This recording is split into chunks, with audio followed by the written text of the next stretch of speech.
so sticking with it and learning from it, and it's made me a much more compassionate person and stayed kind of like true to my calling almost. Welcome to Curious Chats and Kind Acts, the podcast that celebrates difference, kindness, and the little things we can all do to make our world a better place. Join me, your host, Sonia, co-founder of the Acts charity, for some open, authentic and fun conversations with lots of interesting, extraordinary, everyday people who are all a little bit different. Prepare to have your curiosity piqued and your heart warmed as we explore the ways we can all make a difference in the world, no matter how small.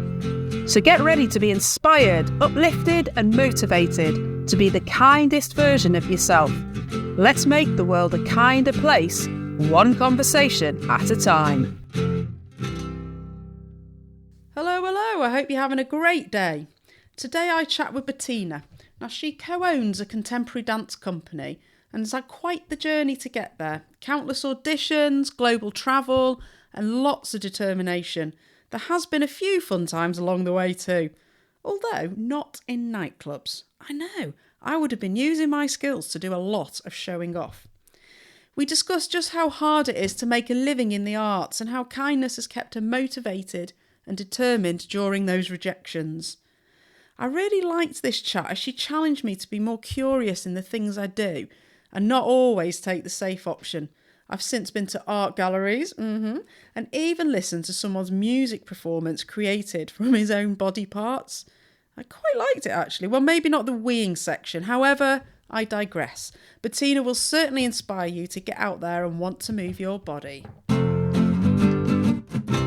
So I'm from Switzerland, but I'm also half Italian. I just want to say that in because I cook a lot of Italian stuff, which is good. So I came to Britain to train in dance because at the time when I was growing up in Switzerland, there was no opportunity to train as a dancer.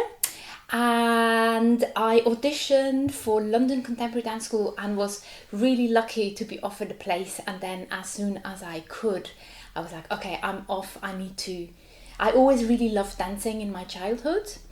And so when I was offered the place, I was like, I'm really sorry, I have to do this. How old were you? I was 19 when I auditioned. So I had to do all my, like in Switzerland, we start school a lot later. We start school at age 7.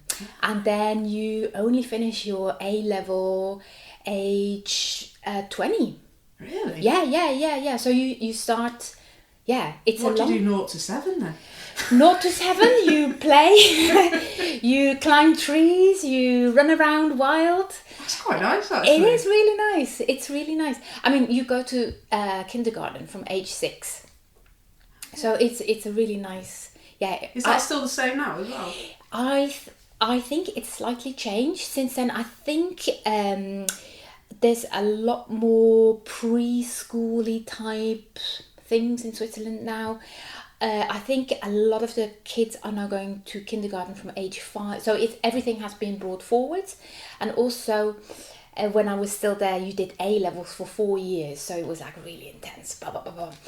And now, I know, now they've shortened this to cut out a year. So I think it's bringing it back in line with the British education system. So you kind of finish at age 18. And why dance though? Why? Yeah. So my mom she was always sort of like very creative and used to go to this dance school which had this amazing Hungarian dance teacher lady who would twice a year pull off these amazing shows. I'm from Bern, which is the capital of Switzerland, but still quite, it's very tiny compared to, to London or any of the big cities. But her dance classes were quite well known in Bern, and also her shows were quite well known just because it was sort of like open, and it was like one was always for children, like really geared towards children, and it also had a lot of like children and adults performing together. And then the other show was more dancey, And again, like it was like young people and adults on stage together doing really amazing stuff. And my mum was part of this for a long time, and she always brought me with her to rehearsals and to see her ballet stuff. And I just really loved the atmosphere of it. I was so afraid of the teacher lady, because she was fiery redhead who would like throw things at you, and like it was the old days of teaching where you're like, you're bad, that's rubbish kind of a thing. But yeah, it was really also really fascinating, and I really loved it. So have you danced with your mum then? We haven't danced Really? together, no, which is a little bit sad, I have to say. But so through my mum, I got involved, and then I think also my mum at some point, she was like, this is too much, because also my brother was young and wild, and she also was working as well. So it was, yeah. So we never danced together. Oh my gosh, You could make that happen. I know. There's a longer term project in there at some point. It's quite. I played hockey with two of the kids actually, and Oh, it was nice, great. nice, It was really yeah. good. Until they got better than me, and then it was Okay, and then, stop that. okay. Oh no. Oh, Cool. yeah. So that's where the passion started way back when, and then you just carried on doing dance classes. Yeah, carried on doing dance classes, and then at some point I started to like that kind of dance with the Hungarian lady was mostly ballet and jazz, and sort of like the type of dance that you see everywhere out there, like really sort of like funky and good looking stuff. Yeah. And then I discovered contemporary dance, which was like weird and wonderful and like quite sort of like internal, or like obviously there's a form expressed out there, but you also have to feel it, how it's done, and all of a sudden I was like, oh my gosh, this is really, really, really, really interesting, and I want to do more of that.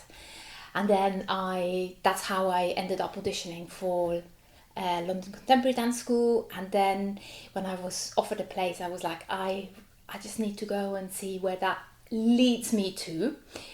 And then So at that point, yeah. Because I like when you make a choice to do dance, like you're studying and everything else. Did you have an interest in maths or whatever? Like. Yeah, no, I did. I really did. I was, because one thing, growing up in Switzerland, there's like 4 national languages. And my dad being Italian, my mum is originally from the French part of Switzerland, but I grew up in the German-speaking part. So languages is another big passion of mine. And actually, I guess like reading and writing, at some point I was like, maybe I should be a journalist or something like this. So I definitely had other passions and interests. Like you're making a choice, and I'm not that arty. So for me, I did engineering, but you're almost saying I'm going down this path where I know it's going to be a struggle to make a living from. Yeah. But I'm really passionate about it, so I'm going to do it anyway. I think I was. Yes, I really. Yeah. Yeah. It's a I know it's a weird thing, but like that moment when I discovered contemporary dance, it's almost like I need to give this a go. I really need to just find out what's underneath there. And also like going and seeing dance, I was just like I want to do this. Everything about it speaks to me so clearly. Whereas all the other interests were, yes, I love, like I still love reading, and I still love talking in other languages, and and when every now and again I get some little bits of translation to do, which I love, and just like, yeah, I really love this. But dancing is just like, you just go like, wow, yeah, this is the thing that is calling me the strongest. I love it. Like it is. It's like a calling, isn't it? Yeah. Brilliant. Yeah. So you came over to London. Yeah. How was that? Whoa, culture shock, and my English was terrible, because like obviously like in Switzerland, like the first language that you learn in schools would be other national languages. So you, as a German, like I went to German school, so my first language then to learn properly would be French and then Italian.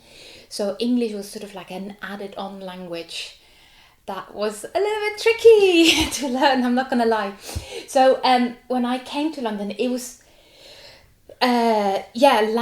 language wise I was struggling a bit, I'm not gonna lie. But then at London Contemporary Dance School, probably 50% of the students are from non-English speaking countries, or were at least in my cohort of years. And because like the morning was always like, you have your ballet class, your contemporary class, then you do something physical in the afternoon, and then late in the afternoon you get all the contextual studies stuff where you have to really sort of like listen to people speak, and I just remember half the class would just fall asleep because we were like tired, couldn't understand. But the teachers were also really lovely and kind of like they knew that was going to happen, and we weren't the only ones. It was quite intense, but yeah, it was good. At that point, what's your dream? Where do you want to be going? Like, if you could have picked anywhere back then. You're a good interviewer. You're amazing. You really are.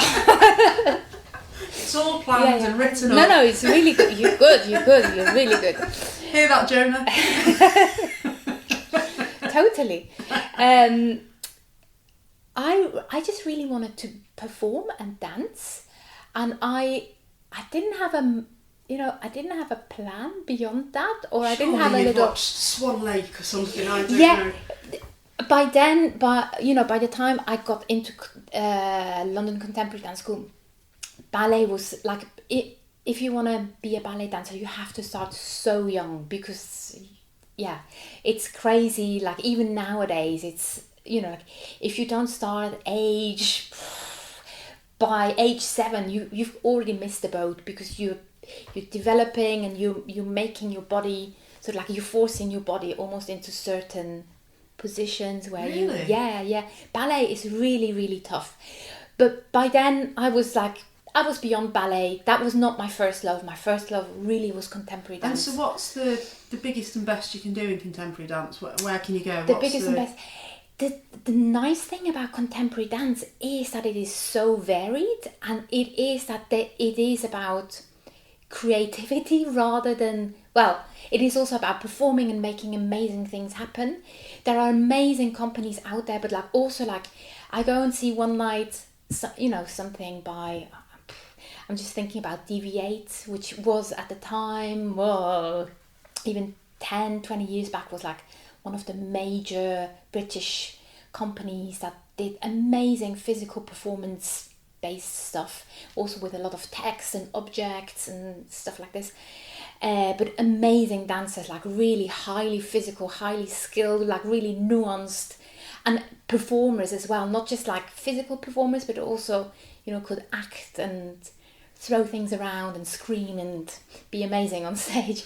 But then you also go and see stuff that is like completely different. Like at the time there was a company called the Sue Davis Dance Company that made amazing, beautiful work that was just abstract, moving dancing, and that was, oh my gosh, I remember going to see some of the dances there, and you just go like, I want to dance like you. I want to have your body and just move like you are moving. It's just so. So actually, to be part of a company doing contemporary dance shows is where you'd love to have got to. So did you get there? Yeah. Eventually. You got your dream. I got my dream. Yeah. Well, let's come to that. So you've done. Yeah. I'm jumping ahead. No, it's good. It's good. You're doing your contemporary dance. Is that 3 years? A year? Yeah, 3 years. 3 years. It's like a degree almost. Yeah, it was. Right. Okay. It was a degree. I did graduate with one of these funny hats. Oh.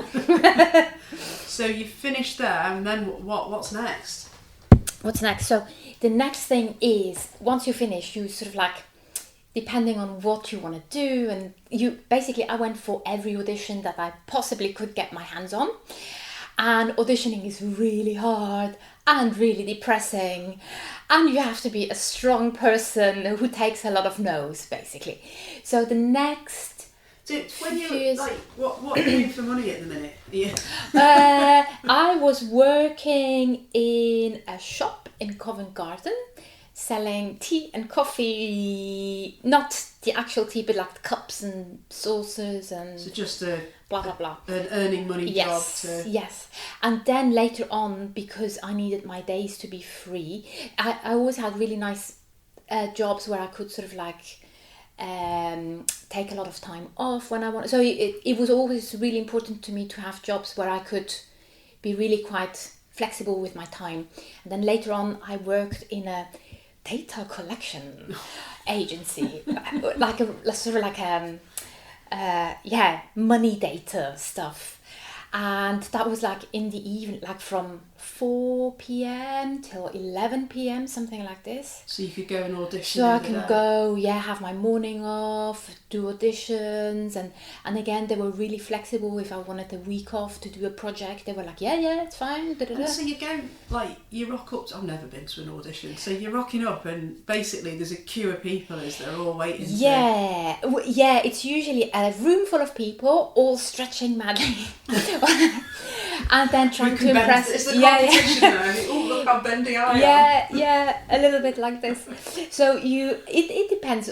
Different auditions are different, but it's usually a room full of people, and then they do a class with you or they do an exercise with you, and then they usually it's like they go, I want to work with, we're gonna keep you. So you're in the room and they and then they like, tap you on the shoulder. Yes, and then the rest go, but then it you do this several times until you're like the last and one. Do you get any payment to do that? No.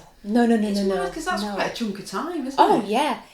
I mean, I think nowadays I haven't auditioned in a very long time. I'm not gonna lie, because it is a little bit depressing. And then once I had a job, I was like, bye. I don't need to do this anymore. But I think now the rules and regulations have changed a little bit. So if someone is auditioning for more than a day, I think there are regulations in place that it's a lot of your time, isn't it? But then if there's a lot of people wanting the work, then that's always the problem. There's so many more people that want the work versus the jobs that are out there. So how many of these auditions did you do? Loads. Really? Like 2 a day or something? Oh, no. There's not that many. Right. Also because contemporary dance is quite small. So if you're lucky, maybe one a week, maybe every other week one. So because it's or like... once. You want a job, but you've got to wait a long time to get that job. You're doing a crappy job in the meantime that pays the bills. But you also, in between that, you're sort of like going to classes every day to sort of like, that's partly to sort of like, keep your being reminded of like why you're loving to do this. But also it's kind of like also like a little bit of networking, because contemporary dance, there's so little money in it. I mean, now even less than when I first started. But a lot of stuff are sort of like self-starting, and there's a lot of like people that sort of like come together, or like just from doing classes, you meet people and you have the same interest, or you go like, oh yeah, we love this person's class, maybe we should do a little project together. So there's a lot of like tiny little projects that sort of like spring up.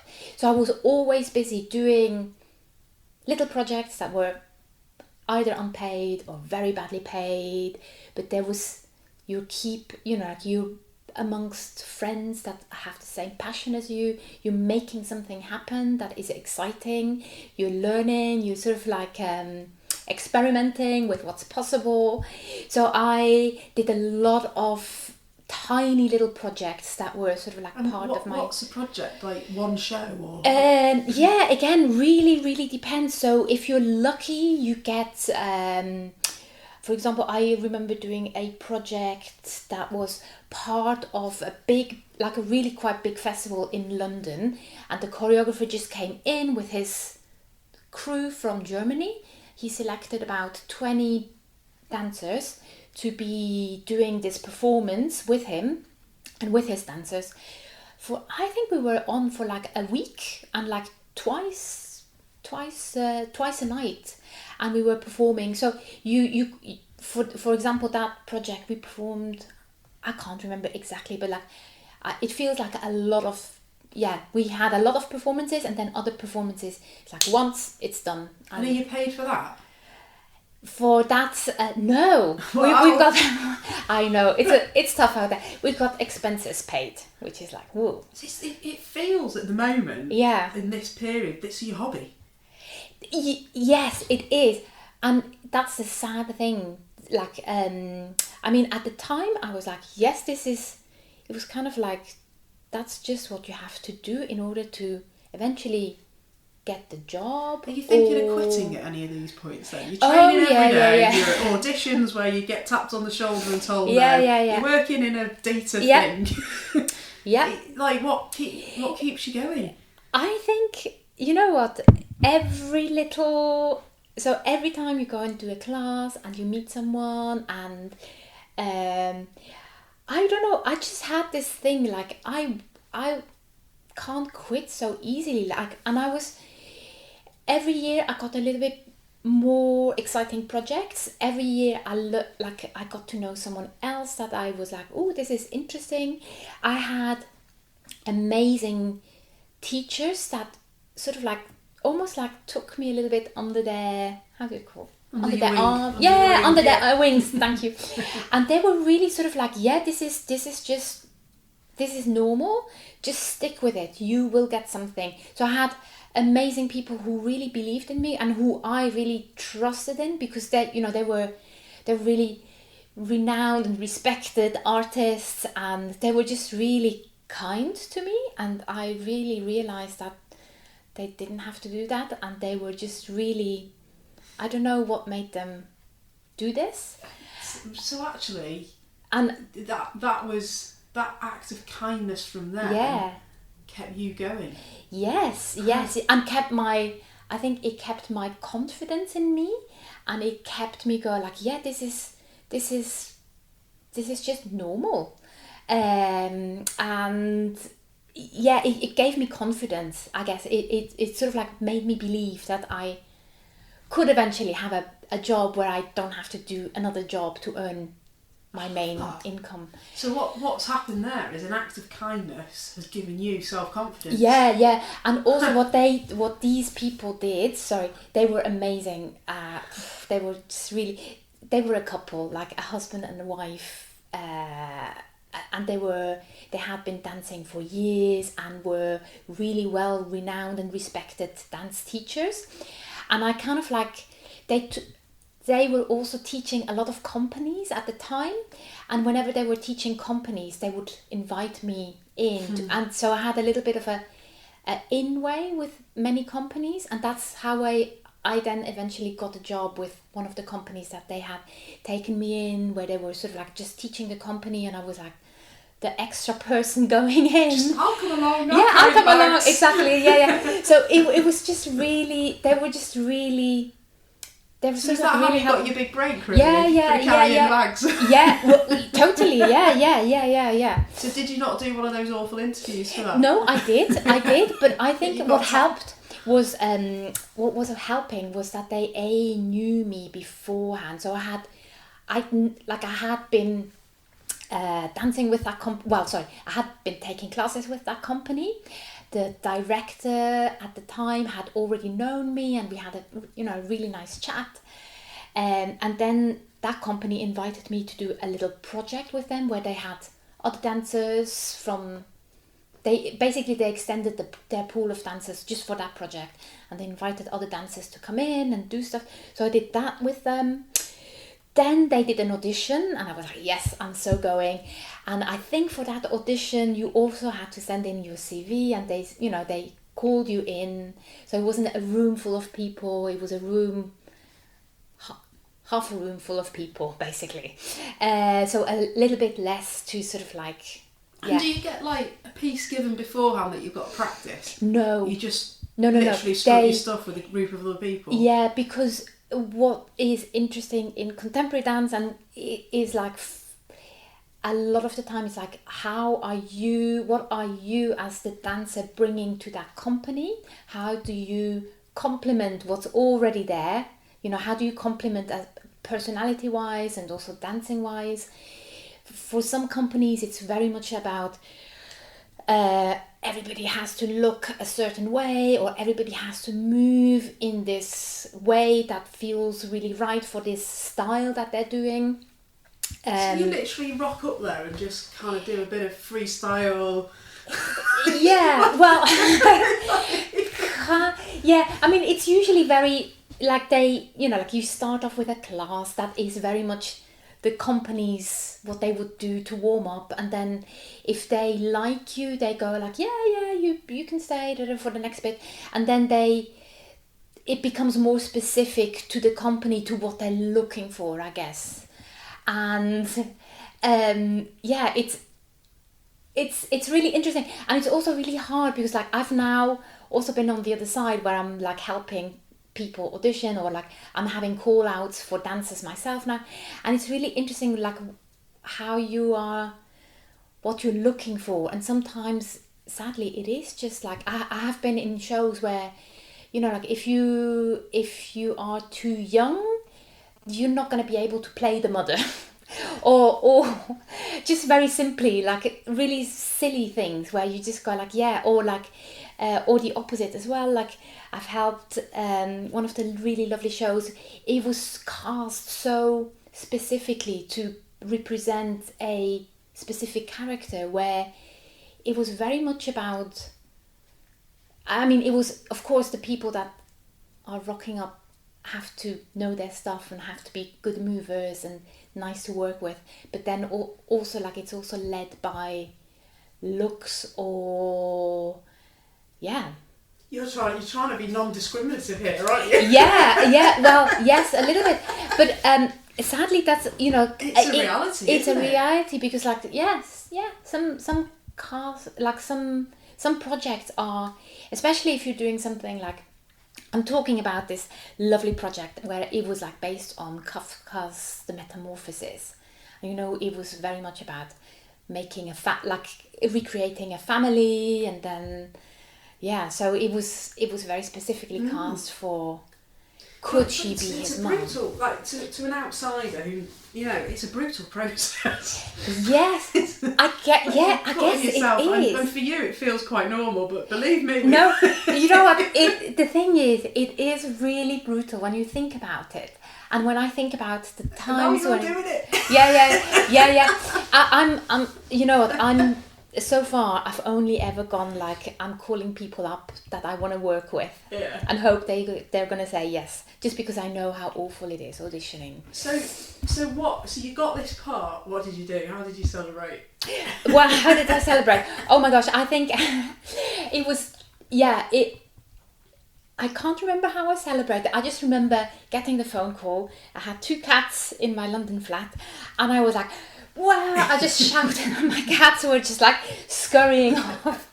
They were like, what's just happened? Why has she gone mad? And so at this point, you were going to earn enough money that you didn't need another job. Yes. And that's you're one of the few that gets. Yes. So I was really lucky to be ending up in this lovely, and how amazing many years company. are we talking from finishing your degree to getting this?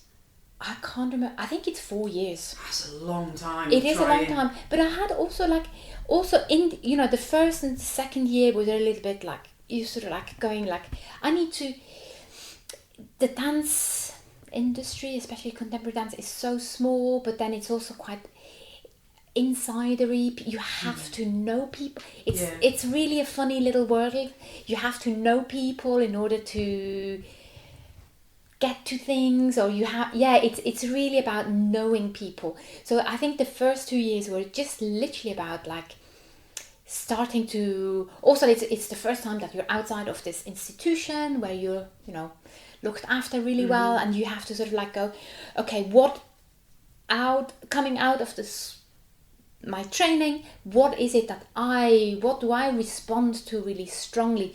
And because again, contemporary dance is such a wide term for so many different dance practices. You have to, as a dancer, almost like find out what's out there, and what is it that really draws you in more strongly. Because for example, some contemporary dance, I say style, but it's not the right word. Some contemporary dance techniques or ways of moving, don't do it so much for me as others. Like I Yeah. think there's other styles or other ways of performing and thinking about the body that I'm feeling a lot more aligned with, I guess. And have you always felt all right about your body? Like, because you've got to be like physically fit. You also have to watch what you eat. Yeah. Like, has that ever been an issue? Or Um, I mean, you look great. You're in great shape.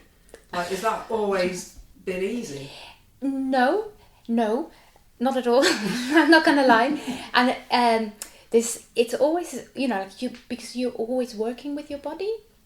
It's like your tool, isn't it? It's yeah, your tool exactly. of the So trade. yeah, I have to say I'm one of the really amazingly lucky people who have rarely had injuries and rarely has had anything that really sort of like kept me from doing it.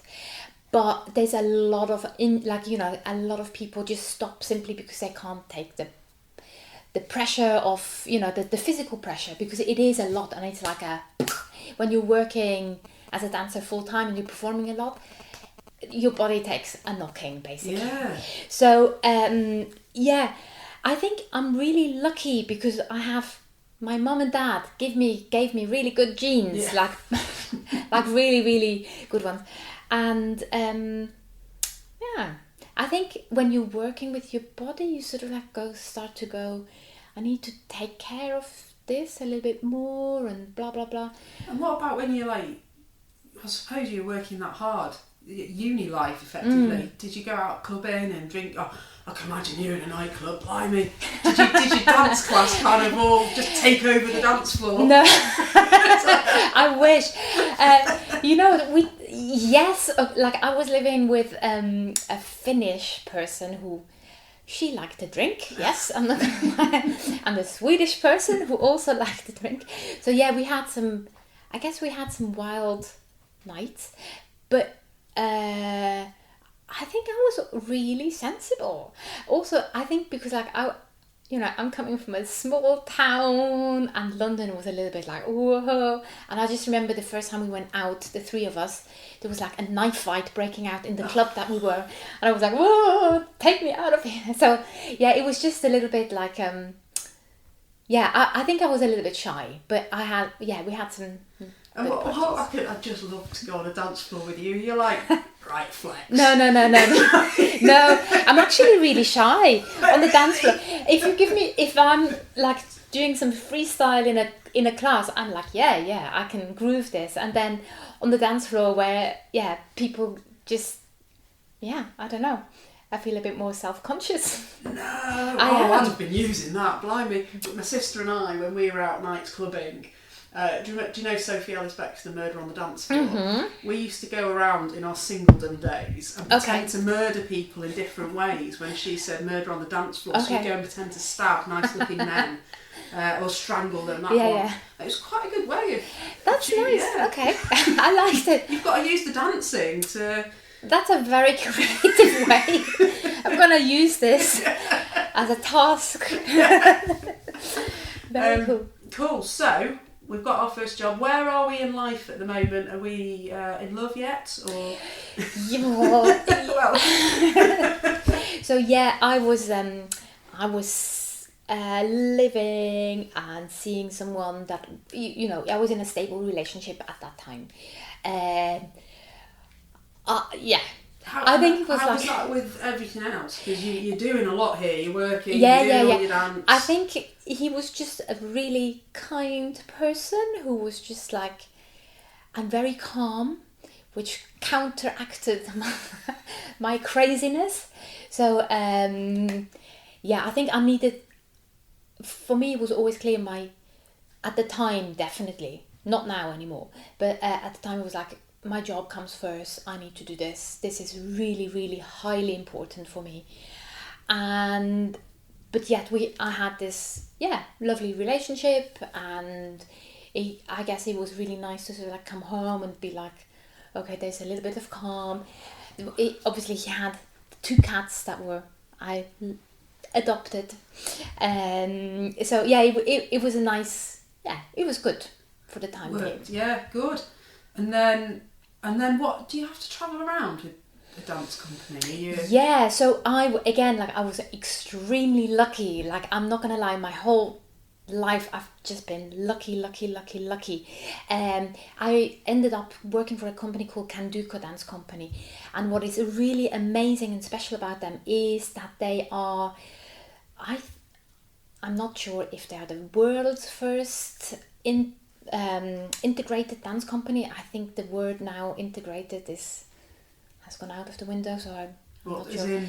As in, there's like people with disabilities and people without disabilities dancing together.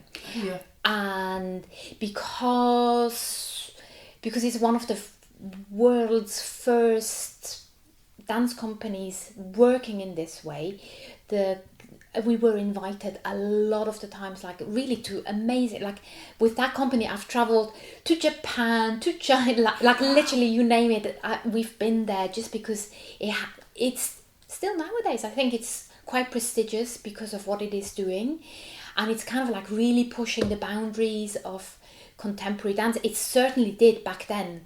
When it started out, it was just like nobody had seen anything like this. That's amazing. Yeah, so it was all those countries. Yeah. It was amazing, and the work was really interesting because it was not everybody had to look the same. Like in some ballet companies where it's like you're defined by your looks. In that company was really like you are your individual, and it's about you as the individual that you're in. That's why you're here. We want you because you're bringing something unique to this company that complements all the other dancers, and it was a really nice way to work.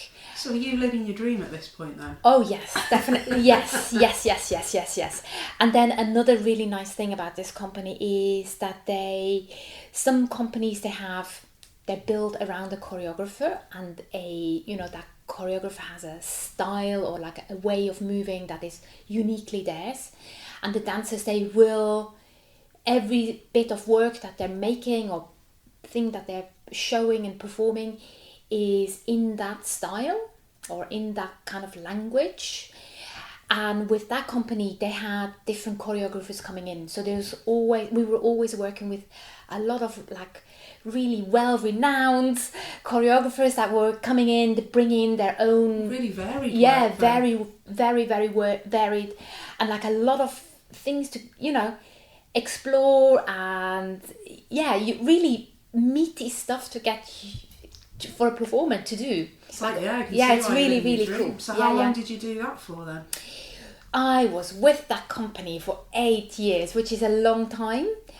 And it was, when I left, it felt the right time. Like a lot of things had changed in my personal life. I had met Gary. I really wanted to be with Gary. So you met Gary. Who's Gary? Gary is my husband. And so how many years ago are we talking now?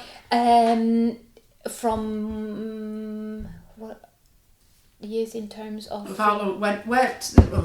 where did you meet Gary? So actually I met Gary when I was still a student at London Contemporary Dance School. Yeah, and he had written the music for a contemporary, so the London Contemporary Dance School has a theatre attached to it which is called the Place Theatre, and it's in London, in Britain.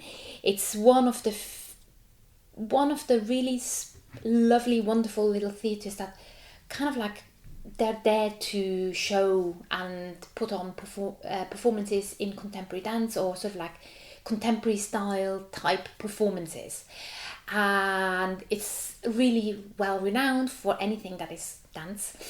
And I was working as an usher to earn some money while I was studying. And Gary had written the music for a really famous choreographer based in Liverpool. And they were touring around Britain and ended up at the Place. And he had a little stall selling his music. And I was behind the coffee machine that evening. And we just started chatting. And we were just friends for many years. And he went off and he got married to someone. I went off, I got married to someone. Who did you marry, the Catman? Yeah, I married the Catman, totally. But then, as things progressed, it wasn't just such a happy time anymore. And then 8 years on from my job, I was like, I really have had enough of this kind of a thing for now, and I needed to sort of like go out and see what's out there, and how also, like, dance is a funny thing, and it obviously, like, you do it when you are at your physical peak, which is like sort of like in your late 20s, maybe early 30s. So, if you just want to eat a load of chips and Yeah. drink a load of booze, However, you can't do that as you get older. Yes, very true. However, also, like, I'm also like one of these people who I love seeing people of all ages performing, and like sometimes I get so, I guess part of the job is also going and seeing a lot of stuff, and I've always been really attracted to people that have a lot of, I think all the dancers have an amazing amount of experience in their bodies, and when you see that on stage, for me that is so attractive, even more than seeing someone who's like, who can do all the splits and all the sort of like physical amazing things. Someone who has experience, and you see that in the body. There's some sort of like intelligence in the body that I am really, really, really attracted to, and that's the thing that's why I'm still doing it, basically. Yeah.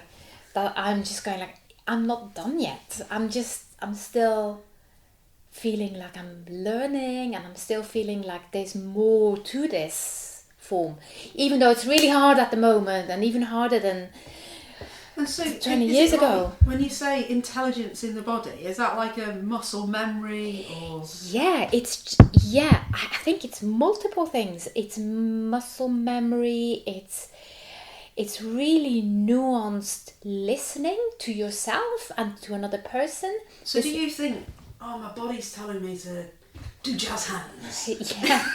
Yeah. I think you become really attuned to situations. You become really attuned to just hearing what's going on for you, and also you're also becoming really attuned to, I guess, seeing and listening. Like, when I say listening, I don't necessarily mean like oral listening, but like really listening through the body, because a lot of the dance stuff that I do is very sort of like physical and in contact with other people, so I like all that stuff. And you become really sort of like, I don't know how to say it differently, attuned is the word, where you just go like, you go like, this is nice, where you become more sort of like aware of how you can shift the situation, or how you can guide energy, or how you can, sounds like sexual almost. Like, have you ever like fancied whoever you're working with or something? Is it not at all like that? I'm sure there's that going on. I've never had that thing. I've never had that. It in a way. It must be because your kind people got married, so they must have had the. Which one? Sorry. The two people that took you under their wing. They got married. Yeah. So I'm sure that it must happen. Totally, it must happen. And also because like in dance, you dedicate so much, so much time you spend with each other, and you also spend, close. This is one of the nice things in dance. Like you work with your body, but you also work. You start to have a different relationship with yourself, but also with other people and other people's bodies. And what was, again, another top up from here with the company that I was working with, you're also working with completely other ways of moving, and other bodies that have very, very, very different experiences than you.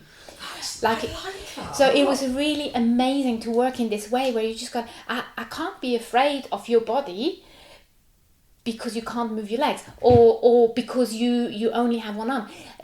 It just doesn't work like this. You just go like, what is possible? How can we move together where we both find, I don't know, where we both find the flow or pleasure or whatever it is that we.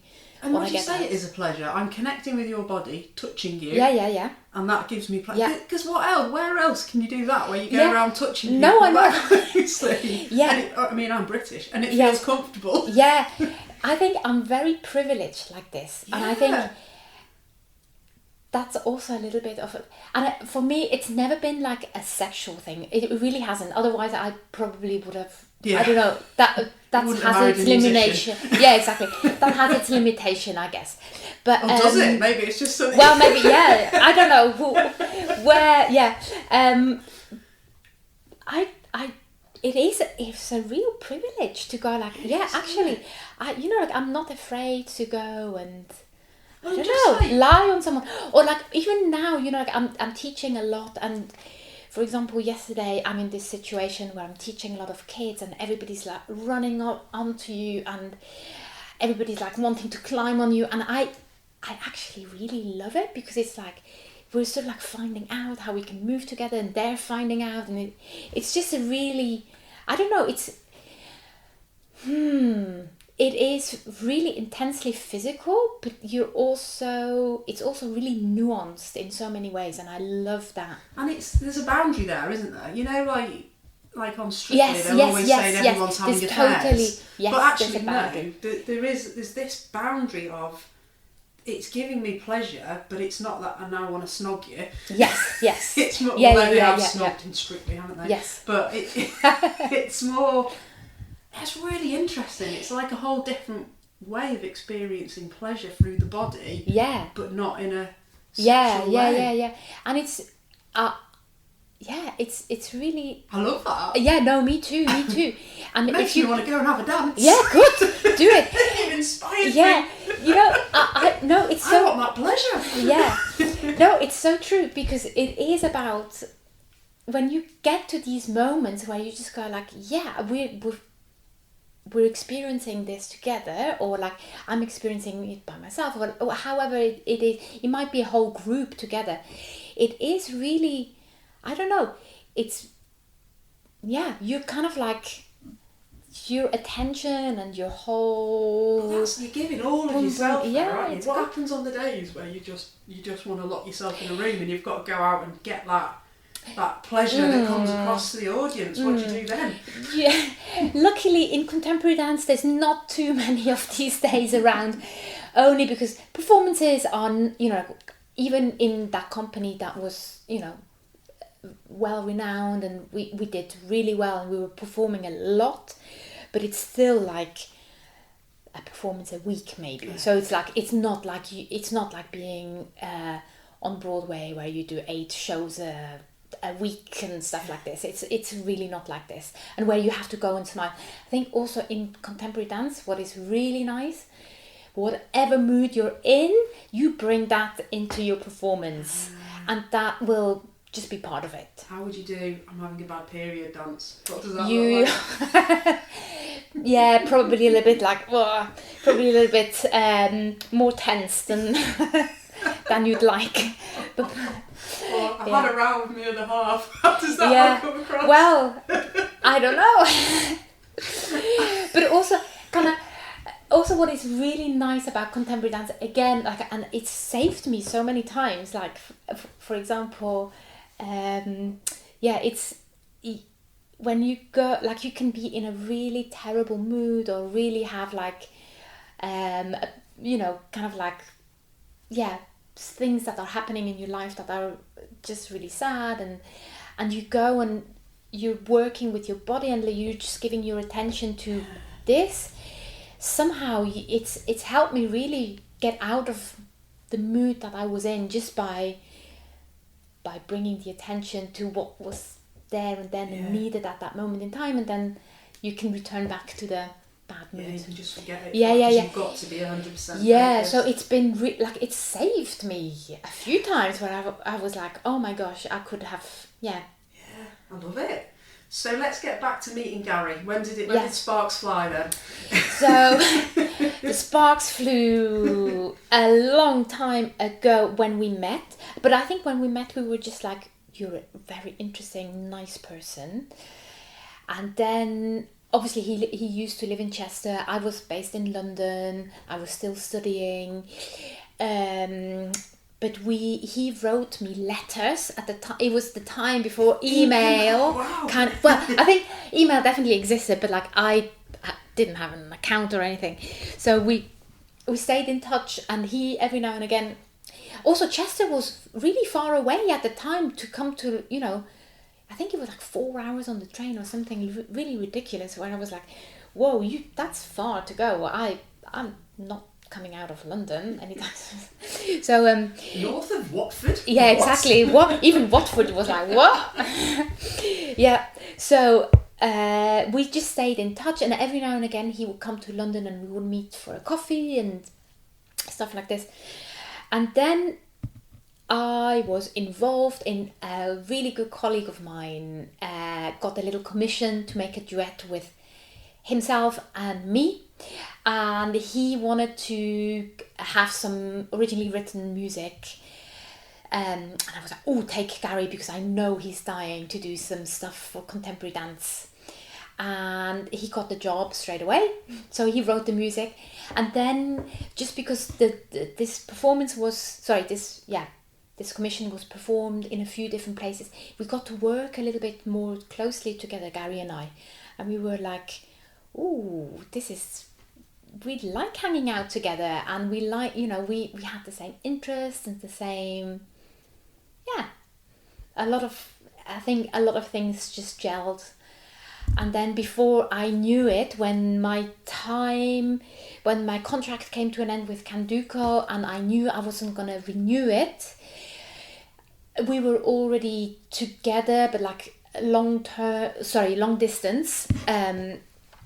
And at some point he handed me the key to his house, and I was like, how very nice. This is a sign for me to kind of like, shift and be brave and really leave the company.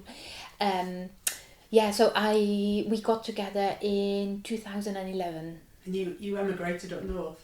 I emigrated north for, so that was a scary step. The relationship, lovely, easy peasy, amazing. The emigrating up north, scary. Like, I'm not gonna lie. Yeah, for many years I was like, I'm missing out. But no, I'm really not. And and also like the first few years, most of my work was still in London. So I was like doing a lot of like living here, but going to London for a job, coming back up, Gary coming down to visit me. So it was a lot of backwards and forth. And then eventually I was like, you know what, I need to have more work here and less down in London. And now, since COVID, I've barely been to London. And most of my work is now here. Brilliant. So yeah. And so just kind of, you left the company and you're doing lots of projects, are you? How did you make the step into more management? Management? So when I left the company, I moved here. So the first few things were like, up here there is very, very little going on, even less money than in London. So it was like, what was really good, and it was actually really good for me to be here, because it made me have to, because there was nothing around, it made me have to go like, I'm gonna make this happen, because otherwise I'm missing it, I'm losing out. I want to share my passion for dance with other people. So first of all, I sort of like started teaching. So nowadays I teach a lot so either classes that I have set up by myself, or I work a lot for for the lovely charity that is Cheshire Dance. I also work for other sort of like dance organizations. I got my first, like when I moved here, the first few jobs that I had were through the University of Chester, who used to have a really great dance department here in Chester, and also at Edge Hill, which I'm still teaching at. They have a really fantastic dance degree that is still going, knock on wood, because everything is like being slashed and taken off curriculums and stuff like this. But yeah, so I'm doing a lot of different things, and also one thing that Gary and I have been talking about, I guess since I moved up here in 2011, that we were going to try to work together, basically, with him being a composer and, my passion for making performance work. We were like, yeah, we need to make this happen. And it took us a while to sort of like find out how we were going to do this. And yeah, so we have our little company called Company Carpi. And we apply for project funding from the Arts Council, and we make different projects for which we hire in musicians and dancers. And so how much does it cost for a project? I have no idea. So to put on one show at Parr Hall. Well, it depends how big your cast is, and Gary loves having big casts, which makes the cost spiral out. It is expensive, but I also, because there's so little money being pumped into the arts right now, and what makes me really sad is like you almost have to be working a different job, like I was back in London, to be sustainable. It's very, at the moment as a dancer, like making a living as a dancer is really unsustainable. So it makes me really sad, but because of this, we're also like, we're gonna pay these people, as you know, a really fair, good wage. What's like a daily rate for a dancer? Well, when you look, there are equity rates and... Oh, is there? Like the Theatre Council gives So sort what, of like... Like, I don't know, 300 quid a day? No, gosh, really? you wish. I can't remember, but like out of the top of my head, I think it's 100 and something pounds as a day rate. That's not loads. It's You not. think It's minimum wage is terrible. £11.50. I know, it's not great. I'm not gonna lie. It's not good. So we And you've got to audition for free. Yeah. So because you know, we're really highly aware of this, and we, you know, we're also like, in all honesty, at the moment, getting jobs in dance is really hard, just because everything has been cut due to, you know, the funding not being there. A lot of the places that I used to teach dance in or at, in like schools, whether that's primary schools or secondary schools or at higher education, a lot of the courses have just gone. So at the moment it's like, oh my gosh, it's hard. So because of that, we're also like, when we do get our hands on some funding, we are making sure that we're paying people properly, because we know how hard it is. And especially, you know, there are some amazing young dancers out here that we want to just go like, please stay in this job. But I know there's more to this. It's mad though, isn't it? It is It's mad. Like going back to that question of, I could have done translation. Yeah. But I wanted to do what I'm passionate about and good at, you know. Yeah. So why is that valued less than being a translator? Like, and it is, or an accountant. Yeah. Oh yeah. Like, so why is that though? Why is that seen as less? I mean, in your opinion. In my opinion, I don't know. My best answer is, whenever we've done, like, you know, when I'm working with my the few times that we have, in my last project that I did, I was working with 3 lovely young dancers, and they were really so nice to work with, and we were doing this warm up where we, like, you know, we're working with each other, we're like close, we're like body to body contact, and it's feeling really good. And one of them said, this is how all the politicians should warm up every morning to value the arts more and be kinder, just like simply just have a different relationship, because it teaches you so much about yourself and other people, and compassion, and it's crazy. But it's almost like in health, and, you know, in the health sector, where I think they're paid pretty well in the health sector. Are they? Yeah, if you think about it, kind of someone that's done a degree, so same as you, entry level nurse, you're looking at 25 grand a year. Okay. It's like, how many dancers are earning that? They've got not that many. That is true.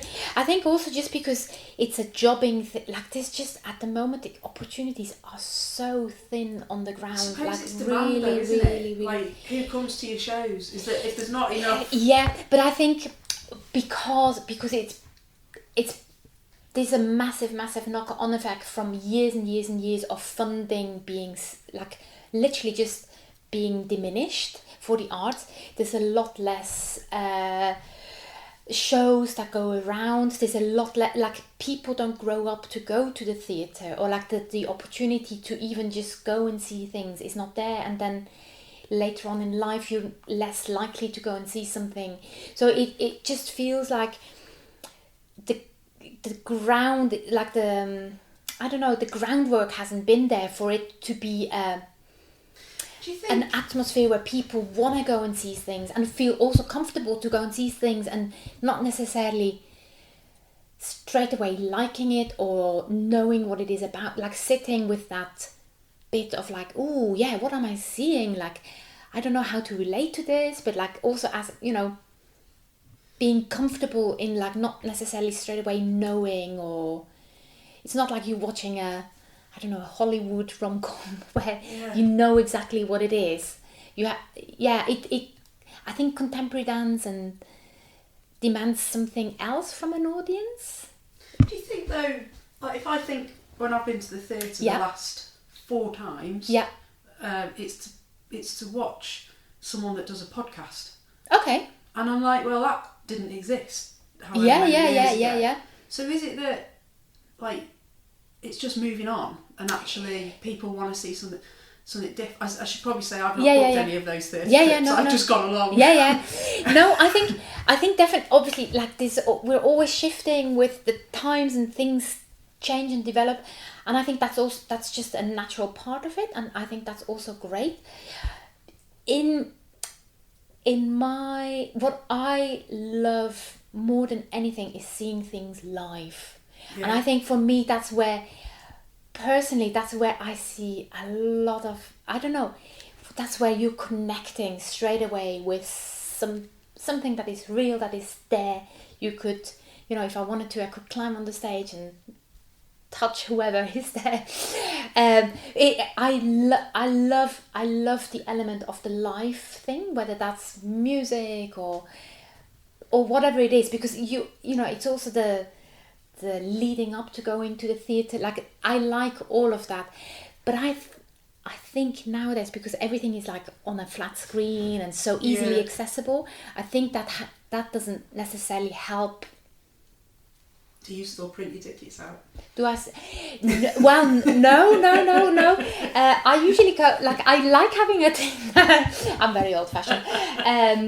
No, I do. I do have my telephone, and I do use things, and I do like, obviously, like, this is my, because also like at the moment is living in the Northwest, there's also very little dance shows around that I want to go and see, or like there's just little around, very, very little. So I do watch clips and stuff like this that is being sent to me, or whatever, what the algorithm feeds me. Exactly. But I feel a little bit sad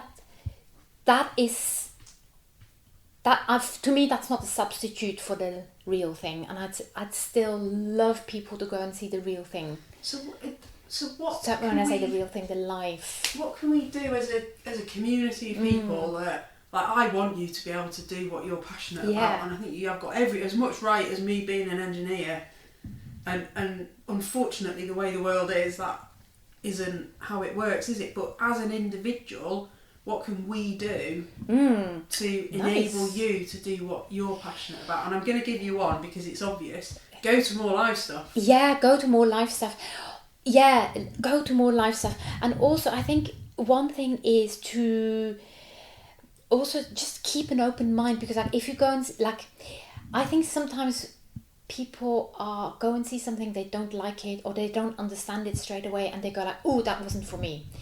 And I think for me, the way to engage with art is not necessarily to go, oh, I didn't like this, or I love this, but to just go to sort of like, what is this trying to tell me, or what is this trying to communicate, or what, like, why did this person think this would be a good show? So like really sort of like questioning things a little bit more, and also to know that, I think to be more curious as a performer, as an audience member, to go and see things. And if you don't connect with the first thing that you see, try another thing, because you might. I like that, because I have to say, like, so Jonah and his music, and I listen, and I do listen, you know. Totally. I'm related to him, but I do find it quite hard to listen, even though I've listened to it quite a bit, just to get his Spotify numbers up. Nice. But how can I open my mind to like that? I really want to like it. Yes, maybe it's not about liking it. I have a really cool friend who, again, like we talk about art a lot, and when she also studied in London and went to see a lot of shows, and we were talking about how much when we were both in London, how much we benefited from going and see a lot of things.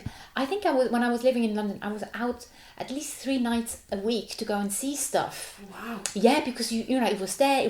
At the time, it was cheap. That's probably another thing. Cheaper tickets. Yeah. Yeah. So it was really cheap to go and see stuff, and we were both saying, like, as someone, even if I don't understand what I'm seeing, I think the onus is not on the person who's made it. I need to understand the world more before I can meet that performance or that work of art. Or it's just sort of like trying to figure out why I'm not necessarily why I'm not connecting, but like, how can I understand the world more? I don't know, by just living. And I think maybe, well, I don't know how you. Because I like the art. And I am going to be more curious and go and see stuff that I wouldn't. Because you do, and I guess as you get a bit older, you know what you like a bit more. Yeah. Oh, I don't want to watch that. Yeah. And I am a bit dismissive of stuff. And films, actually, as well. Okay, I'm like, that was really boring, that. Whereas Joy or Joan will come back, and that was amazing. I'm like, what? Were we watching the same film? Yeah. And I suppose that's what taste is, though, isn't it? And you start to figure out, but actually, maybe I've just closed my mind off, going, I just want something light-hearted and entertaining where there's a happy ending. And I think, no, but I think we need both. And I think, you know, like, both are really equally valid. And I think, you know, sometimes you need entertainment where you're just sort of like just giving your brain a rest, or like, you know, for example, I love nothing more than watching comedy before falling asleep, and it's sort of like a way to sort of like take my brain away, and also like. Yeah, but actually you'd still need to challenge yourself and develop and grow and expand your thoughts and thinking. And I think, contemporary dance and the arts do that really well.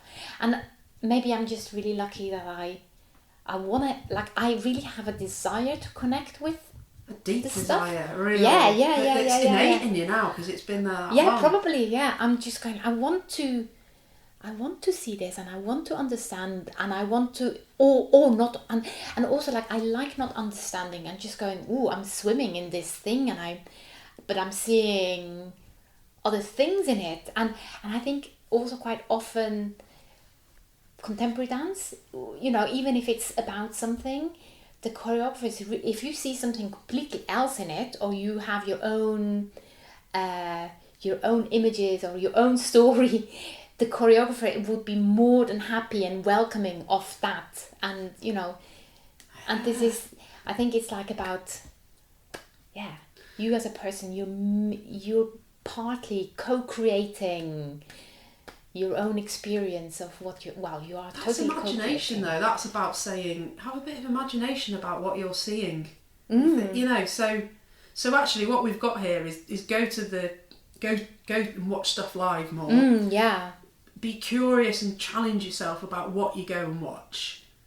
But actually, when you're there, be open-minded, but also be creative. And I don't understand what they're saying, but what do I think they're saying? Exactly. And also, just if you go like, I don't understand what this is, to just go like, okay, it's okay.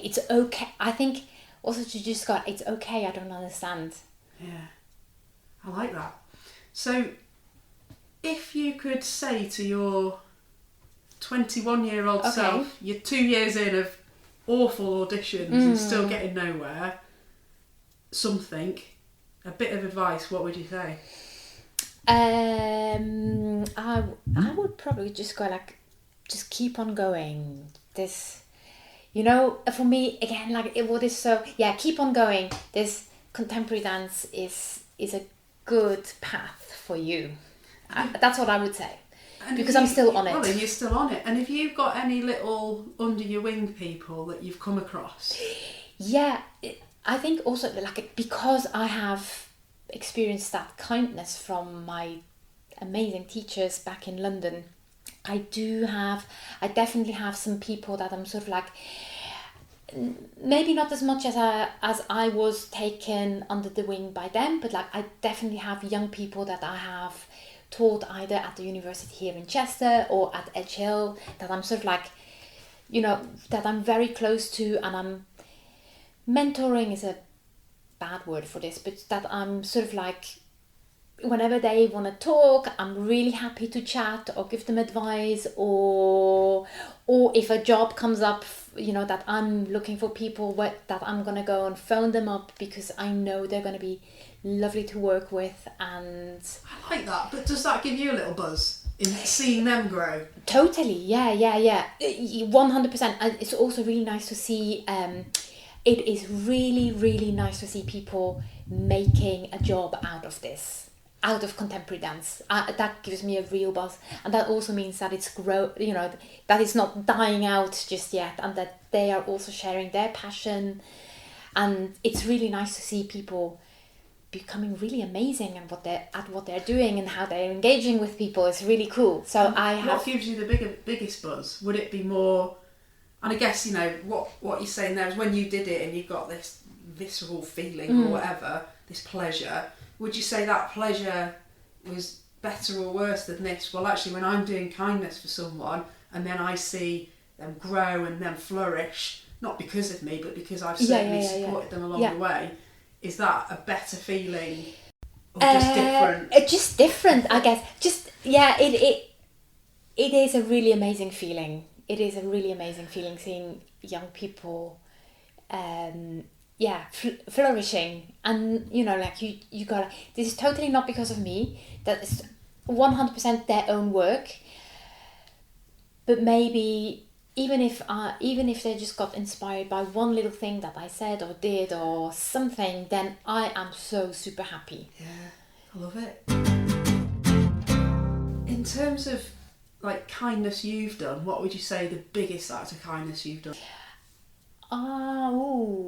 I think the biggest act of I know this is gonna come across maybe as really selfish and weird, but I think the biggest act of kindness is that I've stuck to this contemporary dance thing that I'm still doing, even though it's hard, and if quite often at the moment it feels like you're working under hostile conditions because the government is just on hellbent on taking everything away that is arts-based. So sticking with it and learning from it, and it's made me a much more compassionate person and stayed kind of like true to my calling almost. And you've had quite an exciting life. Gosh, yeah. Still having. Yes. Very, very exciting, very happy. And also just to know that, I feel like, because I'm teaching a lot at the moment, I'm just thinking about teaching, where my sessions, they are usually, I always have people going like, this was really nice, or like someone coming away from it going like glowing, or just coming away and going like this, I love this, what we were doing today. So for me, that is the best thing that I can do. Like, I feel like just by doing the contemporary dance thing, I am enabling other people to experience that pleasure in some ways. Do you still perform? That's a touchy subject. not at the moment. I haven't for a while, and I think also like because of COVID, like a lot of things, I was asked to do some stuff, and then COVID happened, and I would definitely still perform for the right person. Like if what I don't want to, like, I mean, I'm approaching 50. I don't want to go and audition with like 20-year-olds. That's just a no. That would be just so wrong. And like, my body's in a different place than it was 20 years ago, of course. So what happens? It's like you're not as flexible, or you've slowed down. Oh yeah, you slow down. You aches and pains that I didn't have before. Not as oh my gosh, the flexibility. Does that go? Does it? Yeah. Oh yes. Strength goes. It does it. Oh yeah. I think. Yeah. It does. Everything goes yeah. Things getting old. I know. But it's also really interesting to just go like, okay, yeah, maybe I can't do the splits so easily anymore. But actually, that's not my priority. Yeah, I think my priorities have really shifted in terms of like what I consider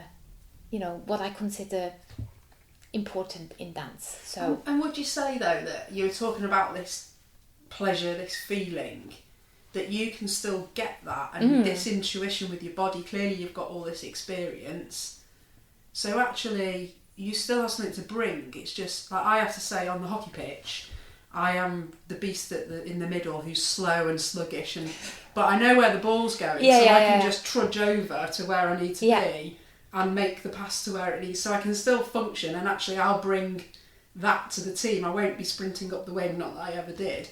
But it's almost like it's a different role now. Yeah, it's definitely a different role. And also, because Gary and I have started to making our own projects, now when I was really, really, really passionate about performing before, now I'm really, really, really passionate about making things and kind of like, spreading the word of contemporary dance, because I think there's so much in there that people don't, because the stuff that we're being fed, on social media or on telly is all about this glitzy dancing that is all like 5, 6, 7, 8, get your leg up here, 500 pirouettes, jazz hands, and dance is, that's part of dance, and it's an amazing part of dance, but it's also so much broader than this.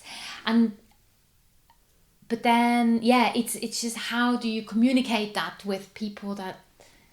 We also go nightclubbing. I think it'd be fun. Yeah, exactly, nightclubbing. I will get you to do some of that contemporary dance on a night floor, like on the dance floor, and I'll try and copy Everybody's going to go like, what? She needs an ambulance. I'll be like, my back's cricked. Wait there, I'll be with you in a minute. I still go nightclubbing once a year though.